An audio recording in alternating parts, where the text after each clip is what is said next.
Bonjour à tous, ici Michael Méli de jevendmonappart.fr. Aujourd'hui, nous allons voir ensemble comment générer le coup de cœur immobilier chez vos acheteurs. C'est parti!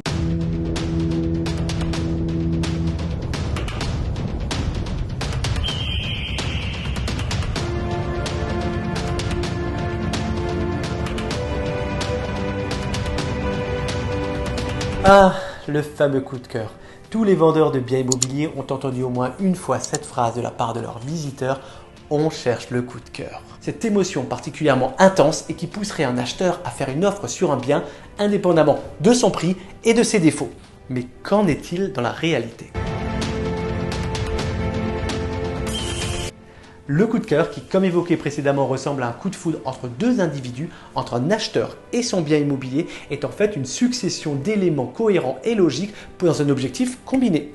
Pour mieux le comprendre, il convient d'analyser le comportement de l'acquéreur. Un acquéreur va chercher le meilleur bien possible en fonction de critères majeurs: le secteur, la surface et le budget. Et en fonction de ces trois critères, il va rechercher le meilleur bien possible. Il ne sera donc pas le seul car il s'agit bien d'un choix identique à tout individu recherchant un bien identique dans le même secteur et au même budget. Il en ressort donc que le prix sur un marché donné est un élément important pour pouvoir comprendre le coup de cœur. En effet, suivant ce point, les acquéreurs ont des exigences très différentes pour avoir le coup de cœur. Pour mieux comprendre ce raisonnement, voici un exemple concret. Cette belle demeure susceptible de provoquer le coup de cœur chez de nombreux acheteurs.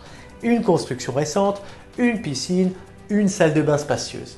Maintenant, comparez cette première propriété à cette seconde, qui se trouve dans le même secteur et que vous pourriez acquérir au même prix. Le coup de cœur pour la première semble tout relatif. Le coup de cœur est donc tout simplement le meilleur rapport qualité-prix. Il apparaît tout à fait rationnel et obéit à la loi du marché que tout un chacun procède lors de chaque achat, que l'on parle d'achat d'informatique, de voiture ou d'immobilier. Si vous surévaluez votre bien car vous estimez qu'il s'agit d'un bien coup de cœur, c'est-à-dire que de par ses caractéristiques, il se place au-dessus des autres biens en vente sur le secteur et de ce fait-là, vous pourriez le vendre à un prix plus élevé, vous commettez peut-être une erreur. Une chose importante est que l'emplacement de votre bien, son quartier ou sa ville ont une influence bien plus élevée sur le prix de vente que les qualités mêmes de votre bien. Il faut garder à l'esprit qu'il y a un lien entre le temps que l'on met à vendre et le prix auquel on peut espérer vendre son bien. Un acquéreur prend en moyenne entre 3 et 5 mois avant de faire une offre sur un premier bien. Le cycle d'achat est bien plus long que celui de vente. Les acquéreurs ne se renouvellent pas régulièrement. Il n'est pas rare de rencontrer des acheteurs en train de chercher leur bien depuis 1 à 2 ans. Les acquéreurs qui vont sur les sites de petites annonces toutes les semaines, tous les week-ends et qui voient de semaine en semaine les mêmes biens vont se dire: ce bien a un problème, personne n'en veut, ce n'est pas une bonne affaire, sinon il ne serait déjà plus sur le marché. Plus votre bien restera longtemps sur le marché, plus il sera vu par les acquéreurs qui s'en désintéresseront. Il est à noter qu'un bien en vente depuis plus de 3 mois perd 10% de sa valeur. Et ce chiffre monte même à 18% au-delà de 6 mois. Il est donc essentiel de partir au plus juste prix dès le départ de la mise en vente, faute de quoi vous vendrez de moins en moins cher au fil que les semaines vont passer. Le coup de cœur n'est pas uniquement des mots en l'air ou quelque chose d'abstrait, bien au contraire. Il arrive fréquemment qu'un acheteur, en franchissant le seuil de son futur logement, s'y sente bien immédiatement. On parle bien d'un ressenti sur un lieu, un endroit. Cela est très personnel.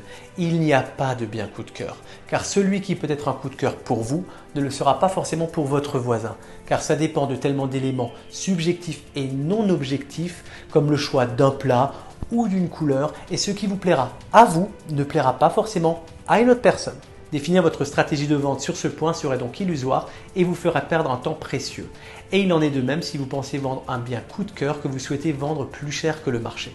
Le coup de cœur sera un élément déclencheur pour un client particulier bien défini et c'est également ce coup de cœur qui fera pencher son choix vers votre bien plutôt qu'un autre qu'il aura vu pendant ses recherches. Maintenant, je ne vous dis pas qu'il n'y a rien à faire pour le déclencher. Comme vous n'iriez pas d'entretien d'embauche non préparé ou en pyjama, il convient de préparer votre logement avant chaque visite.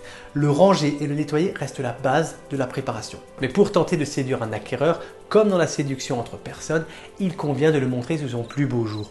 Le mettre en valeur comme on se mettrait en valeur avant un rendez-vous calant. Bref, votre logement doit être sous son plus beau jour. Et de ce fait, la magie opérera peut-être et l'alchimie se fera entre l'acheteur et son futur logement. Et voilà, nous venons de le voir, le coup de cœur n'est pas quelque chose que l'on peut créer ou réaliser. Il dépend de tellement de facteurs qui nous sont tous propres et différents. Ce qui vous plaira à vous ne plaira pas forcément à votre voisin. Et de ce fait-là, vous n'aurez pas le coup de cœur pour les mêmes biens. Malgré tout, vous pouvez tenter de le provoquer. Mais rappelez-vous que personne ne craquera pour un logement sale, encombré et sentant mauvais. Il est nécessaire de préparer votre logement pour qu'il soit attirant et donne envie, et peut-être que votre acheteur aura le coup de cœur. Maintenant, pour aller plus loin, je vous offre en cadeau le guide pour réussir votre vente immobilière, dont vous trouverez le lien dans les descriptions.